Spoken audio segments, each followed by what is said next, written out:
Pious fraud was a common technique employed by early Christian writers to make a point.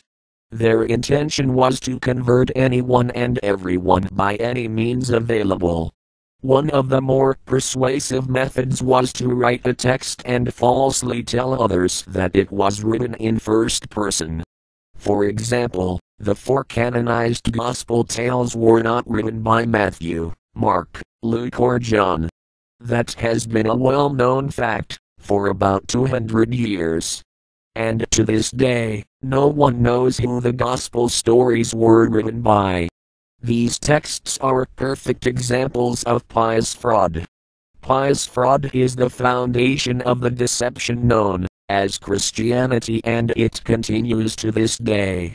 During the first couple of centuries of the Common Era, the early Christian priestcraft, which would eventually become the early Catholic Fathers, were in the process of assimilating religions from all over Europe. Ultimately, the new religion became known as the Christian religion, or more accurately the Catholic Church. The Bible was put together by hundreds of people who were either at the head of the fraud or were pawns in its assembly. Once the original languages were translated into Latin, it was only a matter of time before the original language nuances could be discarded. Ever wonder why it was punishable by death to read the Bible during the Middle Ages? Punishable by death by the common folk to read it, that is.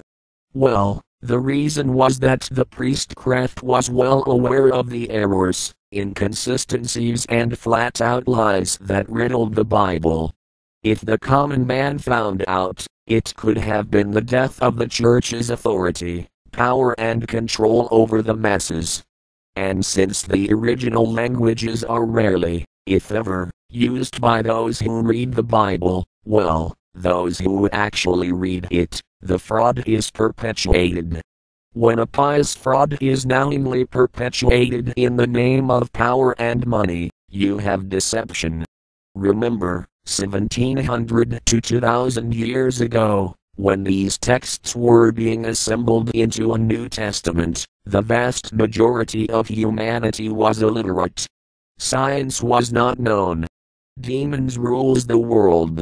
Anything could be put forth and said to be absolute truth, when it was in fact completely fraudulent.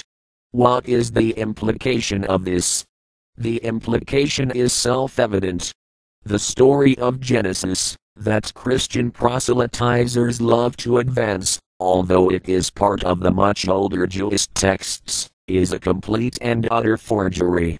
In that story we are led to believe that there was a single God who created the earth, etc. in 6 days.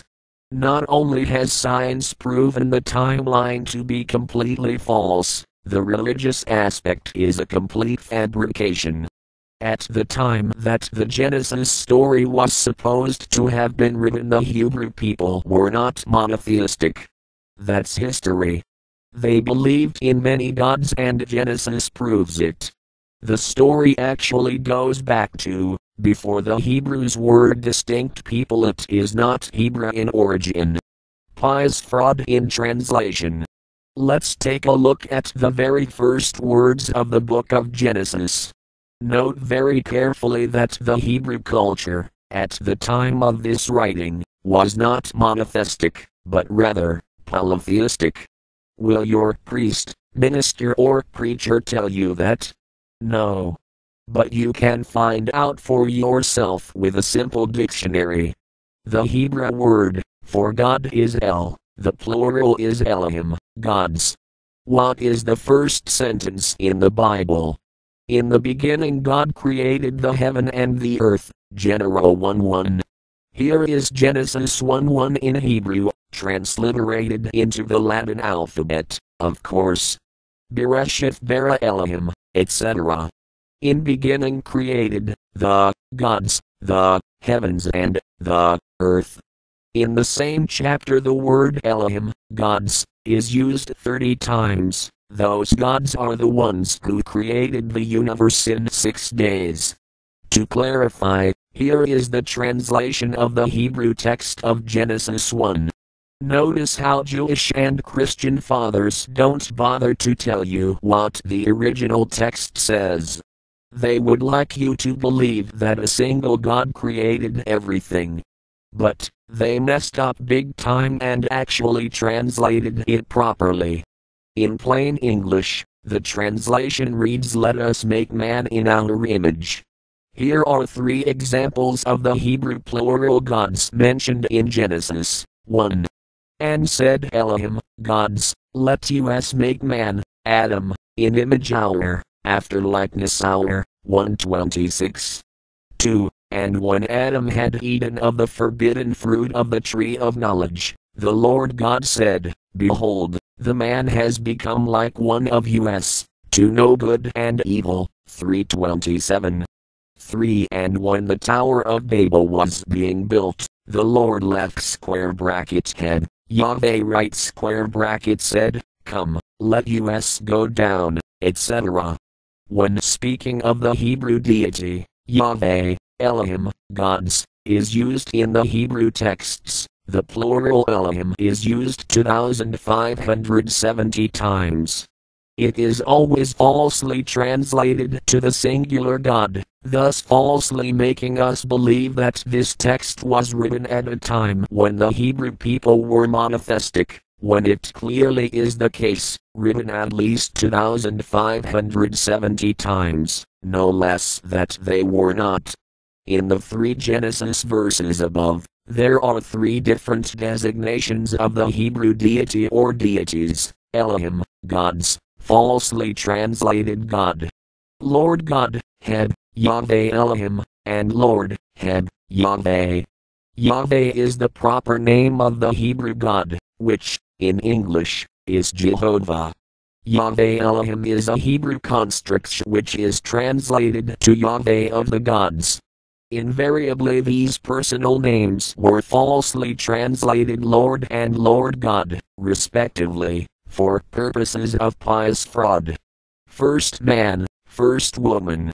There was no first man Adam, according to the Hebrew text. The word Adam in Hebrew is a common noun, meaning man in a generic sense, and in Genesis 1:26, it states, And Elohim, gods, said, Let us make Adam, man, and so Elohim created Adam, the man, male and female created he them, 1:27. In the second creation story, where man is first made alone, Yahweh formed Adam, the man, out of the dust of Adamah the ground, 2:7. Man is called in Hebrew Adam, because he was formed out of Adamah, the ground, just as in Latin man is called Homo, because he was formed from humus, the ground. Early Christian Father Lactantius stated it as Homo ex humo, man from the ground, or dust, as it's commonly stated today. The forging of the name Adam from the Hebrew noun Adam into a mythical proper name Adam, was after the so-called Exodus. The fraud in the forging of fictitious genealogies from in the beginning to Father Abraham. And this wasn't done by Christians, but rather by early Hebrew priests. Nonetheless, early Christians took this deception and used it for their own newly forged religion.